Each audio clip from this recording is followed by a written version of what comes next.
Hi everyone, welcome back to ಅನ್ಬ learning. ಇವತ್ತಿನ ವಿಡಿಯೋದಲ್ಲಿ ನಾವು ಪೊಲಿಟಿಕಲ್ ಸೈನ್ಸ್ 8th ಸ್ಟ್ಯಾಂಡರ್ಡ್ನ political science chapter 13 meaning and importance of political science ಬಗ್ಗೆ ನೋಡ್ತಿದ್ದೀವಿ. ಓಕೆನಾ? ಸೊ ಈ ಲೆಸನಲ್ಲಿ ಏನೇನು ತಿಳ್ಕೊತೀವಿ, ಅದಕ್ಕಿಂತ ಮುಂಚೆ ಪೊಲಿಟಿಕಲ್ ಸೈನ್ಸ್ ಅಂದರೆ ಏನು? ಪೊಲಿಟಿಕಲ್ ಸೈನ್ಸ್ ಅಂದರೆ ರಾಜ್ಯಶಾಸ್ತ್ರ ಅಥವಾ ನಮ್ಮ ರಾಜಕೀಯ ವ್ಯವಸ್ಥೆ ಯಾವ ರೀತಿ ಇದೆ, ನಮ್ಮ ದೇಶದಲ್ಲಿ ಮತ್ತು ರಾಜ್ಯದಲ್ಲಿ ಯಾವ ರೀತಿ ಸಿಸ್ಟಮ್ ನಾವು ಫಾಲೋ ಮಾಡ್ತಿದ್ದೀವಿ. ಸೊ ಅದೆಲ್ಲವನ್ನು ನಾವು ತಿಳ್ಕೊಳ್ಳೋದಲ್ಲಿ ಎಲ್ಲಪ್ಪ ಅಂದರೆ ಪೊಲಿಟಿಕಲ್ ಸೈನ್ಸಲ್ಲಿ. ಓಕೆನಾ? ಈ ಲೆಸನ್ ಓದೋದ್ರಿಂದ ನಮಗೇನೇನು ತಿಳಿಯುತ್ತೆ? Understand the concept of political science ಅಂದರೆ ಪೊಲಿಟಿಕಲ್ ಸೈನ್ಸ್ ಬಗ್ಗೆ ತಿಳ್ಕೊತೀವಿ. ಮತ್ತು process of development in political science, ಯಾವ ರೀತಿ ಅದು ಪ್ರೋಸೆಸ್ಸು ಮತ್ತು ಡೆವಲಪ್ಮೆಂಟ್ ಆಯಿತು. ಮತ್ತು ಪೊಲಿಟಿಕಲ್ ಥಿಂಕರ್ಸ್ ಯಾವ ರೀತಿ ಅದನ್ನು ರೆಕಗ್ನೈಸ್ ಮಾಡಿದ್ರು ಮತ್ತು ಅವರ ಕಾಂಟ್ರಿಬ್ಯೂಷನ್ಸ್ ಏನು ಮತ್ತು ಅದರ ಇಂಪಾರ್ಟೆನ್ಸ್ ಏನು ಅಂತ ಈ ಲೆಸನಲ್ಲಿ ನಾವು ತಿಳ್ಕೊತೀವಿ. Political science is one of the social science dealing with the political activities of a man. It deals with the state and government. ಅಂದರೆ ಪೊಲಿಟಿಕಲ್ ಸೈನ್ಸ್ ಅಂದರೆ ಏನು? ಇದು ಒಂದು ಸೋಷಲ್ ಸೈನ್ಸ್ನ ಒಂದು ಭಾಗ.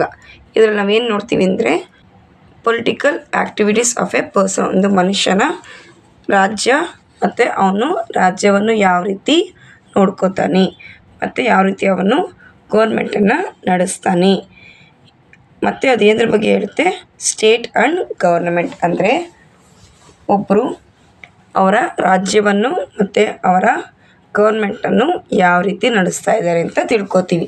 It studies the origin and nature of state and forms political institution. Okay, ಮತ್ತು ಆ political science ಆ ಸ್ಟೇಟ್ ಗೌರ್ಮೆಂಟ್ ಆಗಲಿ ಅಥವಾ ಆ ರೀತಿ ಅಡ್ಮಿನಿಸ್ಟ್ರೇಷನ್ ಎಲ್ಲಿಂದ ಬಂತು, ಹೇಗಿಂದ ಬಂತು ಮತ್ತು ಅದರ ನೇಚರ್ ಏನು, ಅದರ ಸ್ವಭಾವ ಏನು ಅಂತ ತಿಳ್ಕೊತೀವಿ.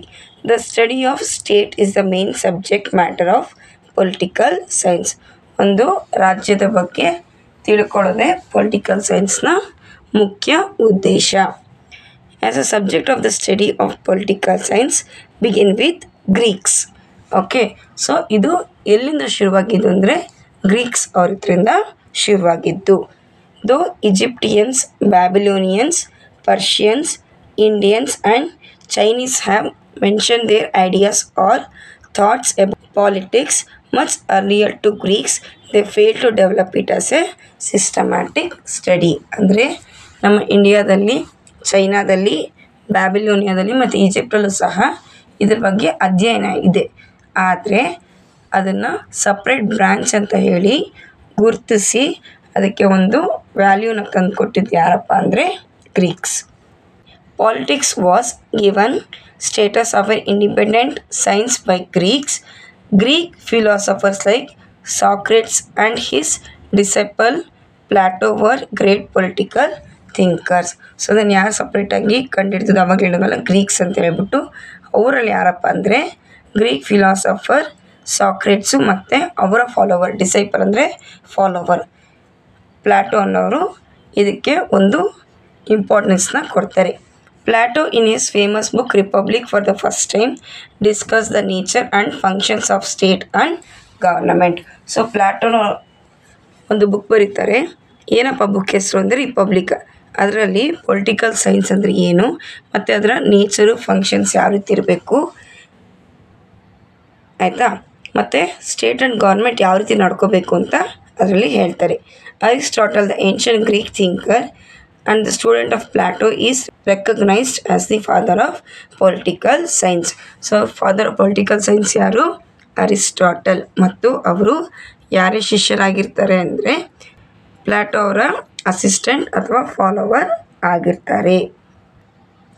ಇಲ್ಲಿ ಅರಿಸ್ಟಾಟಲ್ನ ಯಾಕೆ ನಾವು ಫಾದರ್ ಅಂತಂದರೆ ಅವರು ಅವ್ರ ವ್ಯಾಲ್ಯೂಬಲ್ ಕಾಂಟ್ರಿಬ್ಯೂಷನ್ನ ಗ್ರೋತ್ ಮತ್ತು ಡೆವಲಪ್ಮೆಂಟ್ಗೆ, ಪೊಲಿಟಿಕಲ್ ಸೈನ್ಸ್ನ ಗ್ರೋತ್ ಆ್ಯಂಡ್ ಡೆವಲಪ್ಮೆಂಟ್ಗೆ ಅವರು ಕೊಟ್ಟಿರ್ತಾರೆ, ಅದಕ್ಕೋಸ್ಕರ. Next he wrote the first treaties on political science called politics. In this famous book Aristotle discuss the origin, development and functions of state Kautilya's work on economics was also had more information about political principles. So Aristotle ಅವರು political science ಅಂದರೆ ಏನು, ಎಲ್ಲಿಂದ ಬಂತು, ಅದರ nature ಏನು, ಹೇಗೆ develop ಮಾಡಬೇಕು, ಯಾವ ರೀತಿ ಡೆವಲಪ್ ಮಾಡಬೇಕು ಅಂತೆಲ್ಲ ಅದರಲ್ಲಿ ಕೊಟ್ಟಿರ್ತಾರೆ. ಮತ್ತು ನಮ್ಮ ದೇಶದ ಕೌಟಿಲ್ಯ ಅನ್ನೋರು ಸಹ ಅವರ ಬುಕ್ ಬಂದ್ಬಿಟ್ಟು ಅರ್ಥಶಾಸ್ತ್ರ ಅಂಥೇಳಿ ಆ ಬುಕ್ಕಲ್ಲಿ ಸಹ ಆ ಡೀಟೇಲ್ಸ್ನ ಕೊಟ್ಟಿರ್ತಾರೆ. Greeks use the term politics for the study of state. The term politics is derived from Greek word polis which means city or state. So ಇಲ್ಲಿ ಏನು ಹೇಳ್ತಿದ್ದಾರೆ ಅಂದರೆ ಗ್ರೀಕ್ಸವರು ಫಸ್ಟು ಪಾಲಿಟಿಕ್ಸ್ ಅನ್ನೋ ಪದನ ಯೂಸ್ ಮಾಡ್ತಾರೆ. ಅದರ ಮೀನಿಂಗ್ ಏನಪ್ಪ ಅಂತಂದರೆ ಸಿಟಿ ಸ್ಟೇಟ್ ಅಂತ ಹೇಳ್ಬಿಟ್ಟು, ಮತ್ತು ಅದು ಗ್ರೀಕ್ ವರ್ಡ್ ಪಾಲಿಸ್ ಇಂದ ಅಲ್ಲಿ ತಗೊಂಡಿರ್ತಾರೆ. And therefore a subject which deals with the affairs of city state and its working was called politics by ancient Greece. Politics ಅಂತ ಯಾವುದನ್ನು ಕರಿತಿದ್ರು ಅಂದರೆ ಅಲ್ಲಿ ಅವರ ಸ್ಟೇಟಲ್ಲಿ ಯಾವುದೇ ರೀತಿ ಅಡ್ಮಿನಿಸ್ಟ್ರೇಟಿವ್ ವರ್ಕ್ ಆಗ್ತಿದ್ರೆ ಅದನ್ನು ಅವ್ರೇನಂತ ಕರಿತಿದ್ರು ಅಂದರೆ ಪಾಲಿಟಿಕ್ಸ್ ಅಂತ ಕರಿತಿದ್ರು. However, in modern times, scholars have preferred to use the term political science for this study. Scholars ಸಹ political science ಅಂತಲೇ ಕರೀತಿದ್ದಾರೆ. Nowadays, the word politics refer to the political aspects of the problems of the state and government. So ಇಲ್ಲಿ politicals ಏನು ಮಾಡ್ತಿದ್ದಾರೆ ಅಂದರೆ ಈಗ ಪ್ರೆಸೆಂಟಲ್ಲಿ politics ಅನ್ನೋದನ್ನು state ಮತ್ತು ಗೌರ್ಮೆಂಟ್ಗೆ ಮಾತ್ರ ಅದರ ರಿಲೇಟೆಡ್ ವಿಷಯಗಳಿಗೆ ಯೂಸ್ ಮಾಡ್ತಿದ್ದಾರೆ. ಯಾವ ರೀತಿ ವಿಷಯನಪ್ಪ ಅಂತಂದರೆ more exactly it means the actual political activities taking place in a state, current problems of the state, election campaign, political party activities, the day-to-day happen state legislature or in the union parliament in which the politician take part etc comprises politics. ಅಂದರೆ ಪಾಲಿಟಿಕ್ಸಲ್ಲಿ ಏನಿರುತ್ತೆ, current problems of the state ಮತ್ತು country ಇರುತ್ತೆ, politicians ಏನು ಮಾಡ್ತಿದ್ದಾರೆ, union ಪಾರ್ಲಿಮೆಂಟಲ್ಲಿ ಏನಾಗ್ತಿದೆ, state ಲೆಜಿಸ್ಲೇಚರಲ್ಲಿ ಏನಾಗ್ತಿದೆ, ಅಲ್ಲಿ politicians ಸರಿಯಾಗಿ ಮಾಡ್ತಿದ್ದಾರಾ ಇಲ್ವಾ ಅಂತ ಹೇಳ್ಬಿಟ್ಟು ಎಲ್ಲ ಥಿಂಗ್ಸು ಪಾಲಿಟಿಕ್ಸಲ್ಲಿ ಇನ್ವಾಲ್ವ್ ಆಗಿದೆ. Whereas the discipline of political science is study of origin and development of state, the functions of government, rights and duties of citizens etcetera. So ಆ್ಯಕ್ಚುಲಾಗಿ ಪೊಲಿಟಿಕಲ್ ಸೈನ್ಸ್ ಅಂದರೆ ಏನು, study and of original development of state ಯಾವ ರೀತಿ ಇದೆ, ಯಾವ ರೀತಿ origin ಆಯಿತು, ಅದರ ಫಂಕ್ಷನ್ಸ್ ಏನು, ಯಾವ ರೀತಿ ಟೈಪ್ಸ್ ಆಫ್ ಗೌರ್ಮೆಂಟ್ ಯೂಸ್ ಮಾಡ್ತಿದ್ದಾರೆ ಅಂದರೆ ಟೈಪ್ಸ್ ಆಫ್ ಗೌರ್ಮೆಂಟ್ ಫಾಲೋ ಮಾಡ್ತಿದ್ದಾರೆ, ಸಿಟಿಸನ್ ರೈಟ್ ಆ್ಯಂಡ್ ಡ್ಯೂಟೀಸ್ ಏನು ಅಂತ ಎಲ್ಲ ಹೇಳ್ಬಿಟ್ಟು ನಾವು ಯಾವುದ್ರಲ್ಲಿ ಓದ್ತೀವಿ ಅಂದರೆ ಪೊಲಿಟಿಕಲ್ ಸೈನ್ಸಲ್ಲಿ ಓದ್ತೀವಿ.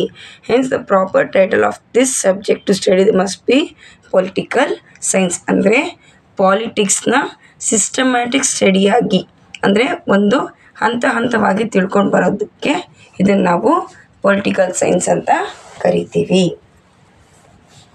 Next, it is a study of the state in the past, present and future of the political organisation, political functions and political theories. So ಇದು ಏನು ಮಾಡುತ್ತೆ ಪೊಲಿಟಿಕಲ್ ಸೈನ್ಸ್ ಅಂದರೆ ಪಾಸ್ಟನ್ನು ಸ್ಟಡಿ ಮಾಡುತ್ತೆ, ಪ್ರೆಸೆಂಟನ್ನು ಸ್ಟಡಿ ಮಾಡುತ್ತೆ, ಮತ್ತು ಫ್ಯೂಚರನ್ನು ಸಹ ಸ್ಟಡಿ ಮಾಡುತ್ತೆ. ಫಾರ್ ಎಕ್ಸಾಂಪಲ್ ಈಗ ಪಾಸ್ಟ್ ಓಕೆನಾ, ಒಂದು 5 ವರ್ಷ ಹಿಂದೆನೇ ತೊಗೊಳ್ಳಿ. ಈಗ ಪ್ರೆಸೆಂಟ್ ನಮ್ಮ ಗೌರ್ಮೆಂಟು ಸಿದ್ದರಾಮಯ್ಯ ಅವ್ರ ಸರ್ ಕೈಯಲ್ಲಿದೆ, ಇದಕ್ಕೆ ಮುಂಚೆ BJP ಅವ್ರ ಕೈಯಲ್ಲಿತ್ತು. ಮುಂದಕ್ಕೆ ಏನಾಗ್ಬೋದು ಅಂತ ನಾವು ಪ್ರಿಡಿಕ್ಟ್ ಮಾಡ್ಬೋದು. ಅಂದರೆ ಪಾಸ್ಟ್, ಪ್ರೆಸೆಂಟ್ ಮತ್ತು ಫ್ಯೂಚರ್ನೂ ಸಹ ಇದರಿಂದ ನಾವು ತಿಳ್ಕೊಬೋದು. Thus we find the state, government and other problems connected with them fall within the purview of political science. ಮತ್ತು ಇಲ್ಲಿ ನಾವೇನೇನು ನೋಡ್ತೀವಿ ಅಂದರೆ ಸ್ಟೇಟ್ ಮತ್ತು ಗೌರ್ಮೆಂಟ್ ರಿಲೇಟೆಡ್ ಪ್ರಾಬ್ಲಮ್ಸು ಯಾವ ರೀತಿ ಕನೆಕ್ಟೆಡ್ ಆಗಿದೆ ಅಂತ ಹೇಳ್ಬಿಟ್ಟು ಇಲ್ಲಿ ನಾವು ತಿಳ್ಕೊಬೋದು. Next, importance of political science. The knowledge of political science is most essential in the present age. The progress and development of a state depends upon the thinking, knowledge and political involvement of the people. So ಯಾಕೆ political knowledge ತುಂಬ important ಅಂದರೆ ನಾವು ಯಾವುದೇ ದೇಶದಲ್ಲಿರಲಿ ಅಲ್ಲಿ ಯಾವ ರೀತಿ government follow ಮಾಡ್ತಿದ್ದಾರೆ, ಯಾರು ಆ ದೇಶನಾಗಲಿ ಅಥವಾ ರಾಜ್ಯನಾಗಲಿ ಆಳ್ತಿದ್ದಾರೆ ಅಥವಾ ನೋಡ್ಕೋತಿದ್ದಾರೆ ಅಂತ ನಾವು ತಿಳ್ಕೊಬೇಕು ಅಲ್ವಾ. ಮತ್ತು ಆ ಸ್ಟೇಟ್ ಅಥವಾ ಆ ಕಂಟ್ರಿ ಪ್ರೋಗ್ರೆಸ್ ಆಗ್ತಿದೆಯಾ ಇಲ್ವಾ, ಅಲ್ಲಿನ ಸಿಟಿಸನ್ಸ್ ಸಿಚುವೇಶನ್ ಏನು, ಪ್ರಾಬ್ಲಮ್ಸ್ ಏನು ಅಂತೆಲ್ಲ ನಾವು ಇಲ್ಲಿ ತಿಳ್ಕೊತೀವಿ, ಪೊಲಿಟಿಕಲ್ ಸೈನ್ಸಲ್ಲಿ ತಿಳ್ಕೊತೀವಿ. ಮತ್ತು ಅದು thinking, knowledge and political involvement of the people. ಬರೀ ಲೀಡರ್ಸ್ ಮಾತ್ರ ಮಾಡಿದ್ರೆ ಸಾಲದು, ಪೀಪಲು ಸಹ ಲೀಡರ್ಸ್ಗೆ ತಕ್ಕನಂಗೆ ಅವರು ಸಹ ಹೆಲ್ಪ್ ಮಾಡಬೇಕು. ಮತ್ತು ಲೀಡರು ಸಹ ಪೀಪಲ್ಗೆ ಏನು ಬೇಕೋ ಅದನ್ನು ಅವರು ನೋಡಿ ಮಾಡಬೇಕು. ಈಗ ಫಸ್ಟ್ ಒನ್ ನೋಡೋಣ ಇಂಪಾರ್ಟೆನ್ಸಲ್ಲಿ. Political science helps to understand the birth and growth of a state ಅಲ್ವಾ. ಸೊ ಯಾವ ರೀತಿ ಒಂದು ರಾಜ್ಯ ಅಥವಾ ದೇಶ ಆಗಲಿ ಹುಟ್ಟು ಅಂದರೆ ಪಾಲಿಟಿಕಲಿ ಓಕೆನಾ, ಯಾವ ರೀತಿ ಹುಟ್ಟು ಮತ್ತು ಅಲ್ಲಿ ಏನೇನೋ ಗ್ರೋತ್ ಆಯಿತು ಅಂತ ನೋಡ್ಬೋದು. It provides information about the type of government and political activities involved in the functions of the state. ಮತ್ತು ಅಲ್ಲಿ ಯಾವ ರೀತಿ ಗೌರ್ಮೆಂಟ್ ಮಾಡ್ತಿದ್ದಾರೆ. ಫಾರ್ ಎಕ್ಸಾಂಪಲ್ ನಮ್ಮದು ಡೆಮೋಕ್ರಸಿ, ಬೇರೆ ಕಡೆ ಕಿಂಗ್ಸ್ ರೂಲ್ ಇರ್ಬೋದು ಅಲ್ವಾ, ಬೇರೆ ಕಡೆ ಡಿಕ್ಟೇಟರ್ಶಿಪ್ ಇರ್ಬೋದು. ಸೊ ಅದನ್ನೆಲ್ಲ ನಾವೆಲ್ಲಿಂದ ತಿಳಿತೀವಿ ಅಂದರೆ ಪೊಲಿಟಿಕಲ್ ಸೈನ್ಸಿಂದ ತಿಳಿತೀವಿ. Next, political science provides information about the original development of the ideas such as monarchy, freedom, justice, laws, equality, good government, war and peace, etc. ಎಲ್ಲಿ ಒಂದು ಪೊಲಿಟಿಷಿಯನ್ ಅಥವಾ ಗೌರ್ಮೆಂಟ್ ತುಂಬ ಸ್ಟ್ರಾಂಗ್ ಇರುತ್ತೋ ಅಲ್ಲಿ ನಾವು ಜನರ ಫ್ರೀಡಮ್ ಹೇಗಿದೆ, ನ್ಯಾಯ ಯಾವ ರೀತಿ ದೊರಕುತ್ತೆ, ಅಲ್ಲಿ ಲಾಸ್ ಹೇಗಿದೆ, ರೂಲ್ಸ್ ಆ್ಯಂಡ್ ರೆಗ್ಯುಲೇಷನ್ ಹೇಗಿದೆ, ಈಕ್ವಾಲಿಟಿ ಯಾವ ರೀತಿ ಪ್ರೊವೈಡ್ ಮಾಡ್ತಿದ್ದಾರೆ, ಮತ್ತು ಯಾವುದಾದ್ರೂ ವಾರ್ಸ್ ಆಗ್ತಿದೆಯಾ, ಮತ್ತು ಪೀಸ್ ಕಂಟ್ರಿಯಲ್ಲಿ ಯಾವ ರೀತಿ ಮೇಂಟೈನ್ ಆಗ್ತಿದೆ ಅಂತ ನಾವು ಇಲ್ಲಿ ತಿಳಿಬೋದು. It provides information about structure and functions of the state and central government. ಯಾವ ರೀತಿ ಸ್ಟ್ರಕ್ಚರ್ ಇದೆ ಅಂತ ಹೇಳ್ಬಿಟ್ಟು. ಈಗ ನಾವು ಫಸ್ಟ್ ಸಿಟಿಸನ್ ಆಫ್ ನಮ್ಮ ಕಂಟ್ರಿ ಯಾರು ಅಂದರೆ ಪ್ರೆಸಿಡೆಂಟ್ ಅಂತ ಹೇಳ್ತೀವಿ ಅಲ್ವಾ. ಬಟ್ ಇಲ್ಲಿ ಟೇಕ್ ಕೇರ್ ಮಾಡೋದೆಲ್ಲ ಯಾರು, ಪ್ರೈಮ್ ಮಿನಿಸ್ಟರ್. ಅವ್ರ ಕಡೆ ಮಿನಿಸ್ಟರ್ಸ್ ಎಲ್ಲ ಇರ್ತಾರೆ ಅಲ್ವಾ. ಸೊ ನಮ್ಮ ಸ್ಟೇಟಲ್ಲಿ ತೊಗೊಂಡ್ರೆ CM ಇರ್ತಾರೆ, ಡೆಪ್ಯೂಟಿ CM ಇರ್ತಾರೆ, ಮತ್ತು ಅವ್ರ ಕೆಳಗೂ ಸಹ ಮಿನಿಸ್ಟರ್ಸ್ ವರ್ಕ್ ಮಾಡ್ತಿರ್ತಾರೆ. ಸೊ ಆ ರೀತಿ ಯಾವ ರೀತಿ ಸ್ಟ್ರಕ್ಚರ್ ಇದೆ ಮತ್ತು ಆ ಮಿನಿಸ್ಟರ್ಸ್ ಯಾವ ರೀತಿ ಫಂಕ್ಷನ್ ಮಾಡ್ತಿದ್ದಾರೆ, ಸ್ಟೇಟಲ್ಲಿ ಆಗ್ಬೋದು, ಸೆಂಟ್ರಲ್ ಆಗ್ಬೋದು. Next, in the light of the past and present activities of the government, political science helps to plan the future activities of the state. ಇಲ್ಲಿ ಫ್ಯೂಚರ್ ಆ್ಯಕ್ಟಿವಿಟೀಸ್ ಸಹ ನಮಗೆ ನೀಟಾಗಿ ತಿಳಿಯುತ್ತೆ ಅಲ್ವಾ. ಸೊ ಇವಾಗ ಎಕ್ಸಾಂಪಲ್ ನರೇಂದ್ರ ಮೋದಿಯವರು ನಮ್ಮ ಕಂಟ್ರಿಗೆ 10 ವರ್ಷದಿಂದ ಪ್ರೈಮ್ ಮಿನಿಸ್ಟರ್ ಆಗಿದ್ದರು ಅಲ್ವಾ. ಸೊ ಅವ್ರು ಏನೇ ಸಾಧನೆ ಮಾಡಿದೆ ಅಂತ ನಮಗೆ ಗೊತ್ತು. ನೆಕ್ಸ್ಟ್ ಎಲೆಕ್ಷನಲ್ಲೂ ಸಹ ಅವರೇ PM ಆದರೆ ಏನೇನು ಮಾಡ್ಬೋದು ಅಂತ ನಾವು ಒಂದು ಅಂದಾಜು ಹಾಕ್ಬೋದಲ್ವಾ. ಸೊ ಅದನ್ನು ನಾವು ಏನಂತ ಕರಿತೀವಿ, ಫ್ಯೂಚರ್ ಆ್ಯಕ್ಟಿವಿಟೀಸ್ನ ಸಹ ಇಲ್ಲಿ ನಾವು ಪ್ರಿಡಿಕ್ಟ್ ಮಾಡ್ಬೋದು ಅಥವಾ ಪ್ಲ್ಯಾನ್ ಮಾಡ್ಬೋದು. It also helps to establish a modern welfare state. Modern ಮತ್ತು ಒಳ್ಳೆ ಡೆವಲಪ್ ಸ್ಟೇಟ್ನ ಇಲ್ಲಿ ಮಾಡೋಕ್ಕೆ ಸಾಧ್ಯ. Political science provides knowledge about the constitution and laws of the state. ಅಂದರೆ ಇಲ್ಲಿ ಪೊಲಿಟಿಕಲ್ ಸೈನ್ಸ್ ನಾವು ಓದಿದ್ರೆ ಅಲ್ಲಿ ಯಾವ ರೀತಿ ಕಾನ್ಸ್ಟಿಟ್ಯೂಷನ್ ಇದೆ, ಯಾವ ರೀತಿ ಲಾಸ್ ಇದೆ, ಯಾವ ರೀತಿ ರೂಲ್ಸ್ ಆ್ಯಂಡ್ ರೆಗ್ಯುಲೇಷನ್ ಫಾಲೋ ಮಾಡ್ತಿದ್ದಾರೆ ಅಂತ ಹೇಳ್ಬಿಟ್ಟು ಇದರಿಂದ ನಾವು ತಿಳಿಬೋದು. Next, political science helps to understand about the organs of the government, that is legislature, executive and judiciary and their functions. So ಇಲ್ಲಿ ಯಾವುದಪ್ಪ ಆರ್ಗನ್ಸ್ ಅಂದರೆ ಲೆಜಿಸ್ಲೇಚರ್, ಎಕ್ಸಿಕ್ಯೂಟಿವ್ ಆ್ಯಂಡ್ ಜುಡಿಷರಿ ಅಂತ ಕೊಟ್ಟಿದ್ದಾರೆ. ಈ ಲೆಜಿಸ್ಲೇಚರ್ ಏನು ಮಾಡ್ತಾರೆ ಅಂದರೆ ಅವರು ರೂಲ್ಸ್ ಆ್ಯಂಡ್ ರೆಗ್ಯುಲೇಷನ್ನ ಫ್ರೇಮ್ ಮಾಡ್ತಾರೆ, ಎಕ್ಸಿಕ್ಯೂಟಿವ್ ಅದನ್ನು ಇಂಪ್ಲಿಮೆಂಟ್ ಮಾಡ್ತಾರೆ, ಮತ್ತು ಎಕ್ಸಿಕ್ಯೂಟಿವ್ ಇಂಪ್ಲಿಮೆಂಟ್ ಮಾಡಿದ್ಮೇಲೆ ಯಾವುದಾದ್ರು ಸಿಟಿಸನ್ಸ್ ಫಾಲೋ ಮಾಡ್ತಾಯಿದ್ರೆ ಅದಕ್ಕೆ ಜುಡಿಷಿಯರು ಯಾವ ರೀತಿ ಅದನ್ನು ಫಾಲೋ ಮಾಡಿಸ್ಬೋದು ಮತ್ತು ಯಾವ ರೀತಿ ಅದಕ್ಕೆ ರೂಲ್ಸ್ ಆ್ಯಂಡ್ ರೆಗ್ಯುಲೇಷನ್ ತರ್ಬೋದು ಅಂತ ನೋಡ್ತಾರೆ. Political science develop political consciousness among the people. It keeps the government and people politically alert and active. So ಯಾವುದೇ ಒಂದು ದೇಶದಲ್ಲಿ ಜನರು ಗೌರ್ಮೆಂಟ್ ಯಾವ ರೀತಿ ವರ್ಕ್ ಆಗ್ತಿದೆ, ಪೊಲಿಟಿಷಿಯನ್ ಯಾವ ರೀತಿ ವರ್ಕ್ ಮಾಡ್ತಿದ್ದಾರೆ ಅಂತ ಗೊತ್ತಿದ್ದರೆ ಅವರು ಕ್ವಶನ್ ಮಾಡ್ತಾರೆ ಅಲ್ವಾ. ಅಂದರೆ ಡೆಮೋಕ್ರಸಿ ಇದ್ದರೆ, ಕಿಂಗ್ಸ್ ರೂಲ್ ಇದ್ದರೆ ಅಥವಾ ಡಿಕ್ಟೇಟರ್ಶಿಪ್ ಇದ್ದರೆ ನಾವಲ್ಲಿ ಕ್ವಶನ್ ಮಾಡೋಕ್ಕಾಗಲ್ಲ. ಬಟ್ ಯಾವ ರೀತಿ ಇದೆ ಅಂತ ತಿಳ್ಕೊಬೋದು. ನಮ್ಮ ಡೆಮೋಕ್ರಸಿನಲ್ಲಾದರೆ ಅವರನ್ನು ನಾವು ಏನಕ್ಕೆ ಈ ರೀತಿ ಮಾಡ್ತಿದ್ರು ಅಂತ ಕೇಳ್ಬೋದು. ಆವಾಗ ನಮ್ಮ ಪೊಲಿಟಿಷಿಯನ್ಸು ಅಲರ್ಟ್ ಮತ್ತು ಆ್ಯಕ್ಟಿವ್ ಆಗಿ ಇರ್ತಾರೆ ಮತ್ತು ಗೌರ್ಮೆಂಟ್ ಸಹ ತುಂಬ ಚೆನ್ನಾಗಿ ನಡೆಯುತ್ತೆ. The knowledge of political science helps leaders and civil servants to understand and solve the problems of the people effectively. So ಇಲ್ಲಿ ಅದ್ರ ಬಗ್ಗೆ ಅಂದರೆ ಪೊಲಿಟಿಕಲ್ ಸೈನ್ಸ್ ಬಗ್ಗೆ ನಾಲೆಜ್ ಇದ್ದರೆ ನಮ್ಮ ಲೀಡರ್ಸ್ ಆಗಲಿ ಸಿವಿಲ್ ಸರ್ವೆಂಟ್ಸ್ ಆಗಲಿ ಪ್ರಾಬ್ಲಮ್ನ ನೀಟಾಗಿ ಅರ್ಥ ಮಾಡಿಕೊಂಡು ಅದಕ್ಕೆ ಕರೆಕ್ಟ್ ಸೊಲ್ಯೂಷನ್ನ ಹುಡುಕ್ತಾರೆ. The knowledge of political science helps to raise good leadership and good citizens.